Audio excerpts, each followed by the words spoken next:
Hi, my name's Kim J and I'm a volunteer for RNIB.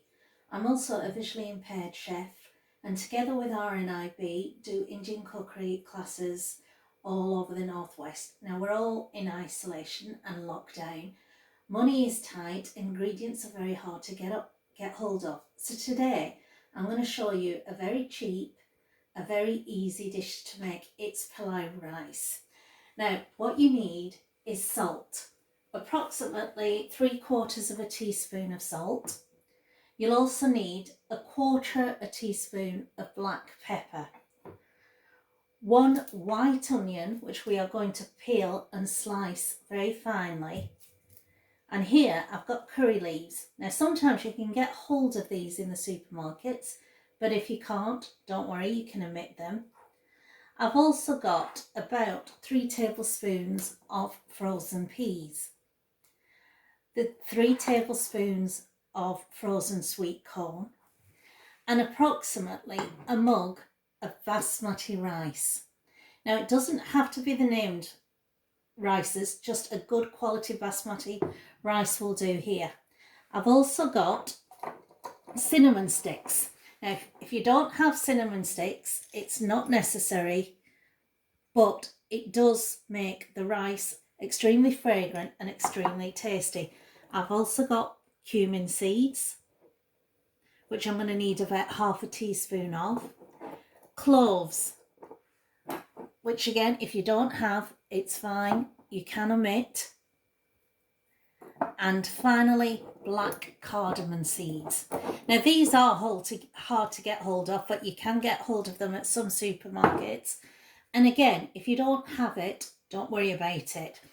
Now, if you don't have these spices, try garam masala. 1/4 a teaspoon of garam masala when you put your salt and black pepper is just as good. Now, I've also got here 2 corn fillets. Now, I'm vegetarian, but for the meat eaters out there, 1 chicken breast skinned, boned and cut into pieces of approximately 2 centimetres is you can replace the corn for that. And those are the ingredients I need with some vegetable oil for the pilau rice that I am doing today. I am now going to wash this rice. Now what I'm going to do is I put the rice into a sieve and I start washing it under cold water. Now what you've got to remember is rice has a lot of starch in it. And when you get that sticky rice and it sort of clumps together, that's because you haven't washed the rice properly. That is the starch making the rice very sticky. Now most people, when they do rice, kind of wash it for about a minute and think, right, that's it, it's washed. It isn't, because there's still a lot of starch in there. Good rice, if you want really good rice, you've got to wash for at least 4 to 5 minutes. And whilst you're sort of rinsing it under the cold water, swirl the rice around.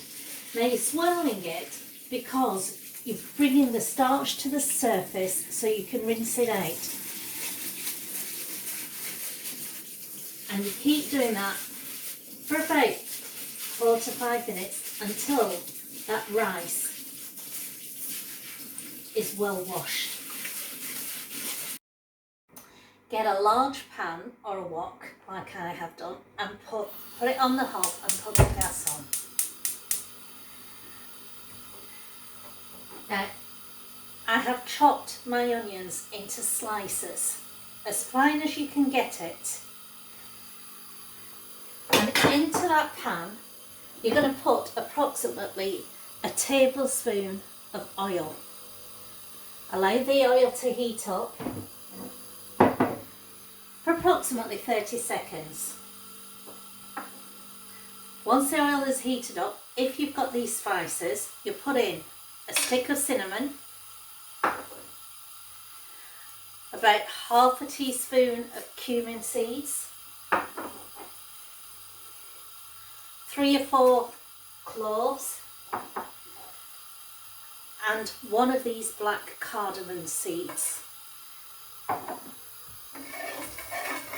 Now they're in the pan, and as they start to heat up, you can smell the spices.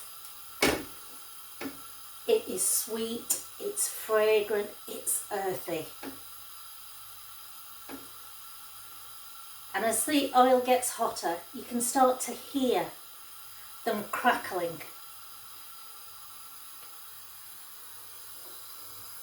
There we go. And once you can hear them crackling, you put in your onions.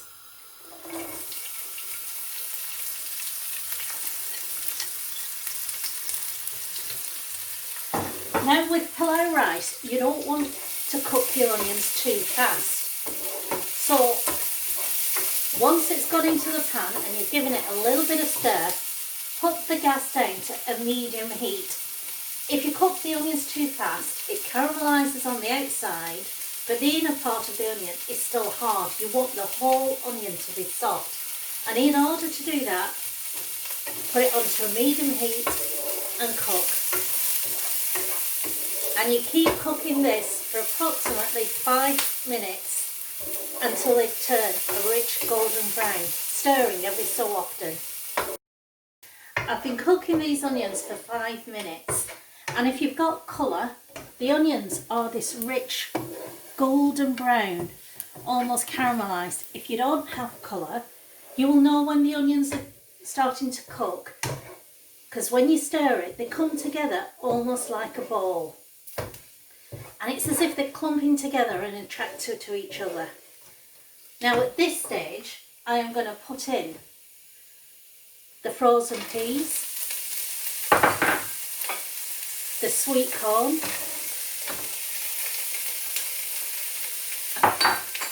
I'm going to put in the curry leaves, and in my case, the vegan corn fillets, or chicken, which I have cut into approximately 1.5 to 2 centimetre pieces. Give that a bit of a stir. Now I'm going to add in the salt, approximately 3/4 to a teaspoon of salt, 1/2 teaspoon to a quarter to a 1/2 teaspoon of black pepper. You don't want too much because pilau rice isn't spicy as a general rule. Now if you want and you don't have the raw spices, use 1/4 teaspoon of garam masala and you stir. Now you're going to stir this for 5 minutes. For those of you who have got chicken in there, remember the main part of the cooking is going to be done when the rice is in there and it's steaming. And you can smell all those spices and the vegetables, and it is so aromatic. Now what would I serve pilau rice with? Now because this particular pilau rice has the peas, has the sweet corn, has the chicken, it's a dish in itself. And I would just sprinkle Greek yogurt on top, perhaps with a little bit of tomato ketchup. Yeah, I know, I'm a Philistine. Or mango pickle, and I would eat it just like that. It's a meal in itself. Or if you take out the chicken and the sweet corn and the peas and just have the onions, you can have it with curries, with dals, which are lentils and pulses, and it's just as versatile. Right, I've cooked this mixture for 5 minutes. Now at this stage I add that washed rice and I give it a stir. Now the trick to rice, and when I have had all my sous chefs and apprentices in the restaurant, I would scream at them, because once the rice has gone into the pan, this is the only time that I would let them stir it. So you're stirring in the rice into the mixture, and into there I'm going to put hot water. Now there was a mug of rice that I used. Now using that same mug of rice, you use double the quantity of water. So that's 1 mug of water, and and that's 2 mugs of water. Give it a stir.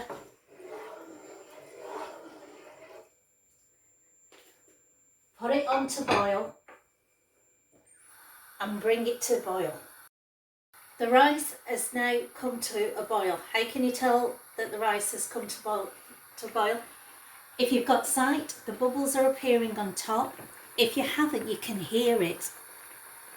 Now, you'll notice I'm not stirring, because remember, every time you stir, you activate that rice, and your rice will become sticky and gloopy, which is not what we want.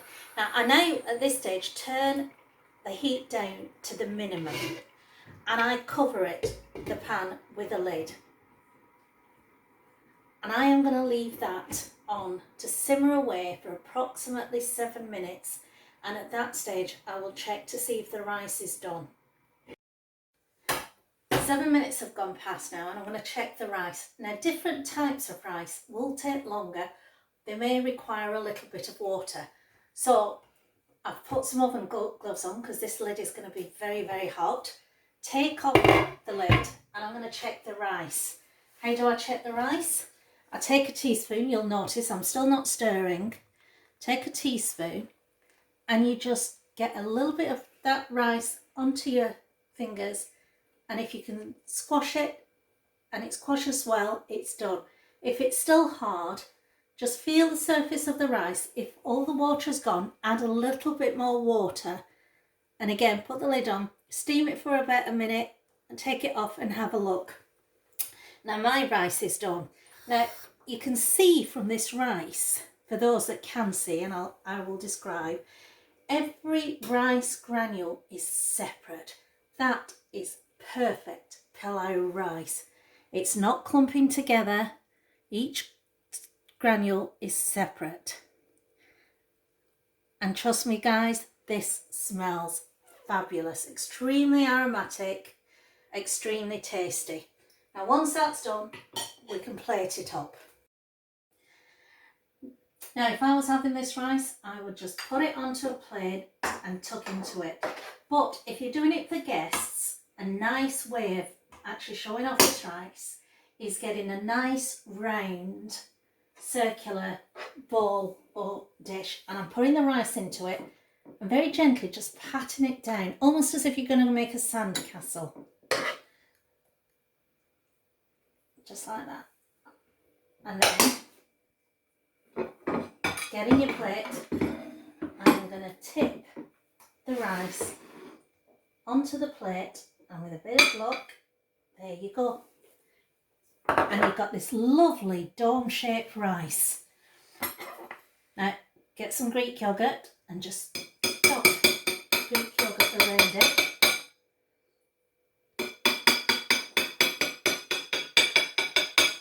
Perfect Pilau rice. Now, at this stage, I'm going to give everybody a really good hint. Rice is probably one of the main foods to getting rapidly having bacteria on it. As it cools down, rice starts to develop bacteria at a very sort of fast rate. So rice should always be served straight away, extremely hot. And if you're making rice and you're going to have it the next day, what you need to do is cool that rice down as fast as possible and get it into the fridge. Do not let it hang right in the kitchen for half an hour or an hour. Cool it down, get it into the fridge, and it's safe. And then when you heat it up, again, heat it up really hot.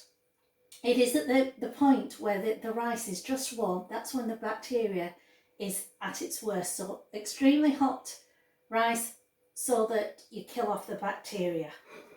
Now let's taste this rice. I am so looking forward to this. Absolutely perfect. There you go. How to make perfect rice. Very easy, very cheap, and using, well, simple ingredients.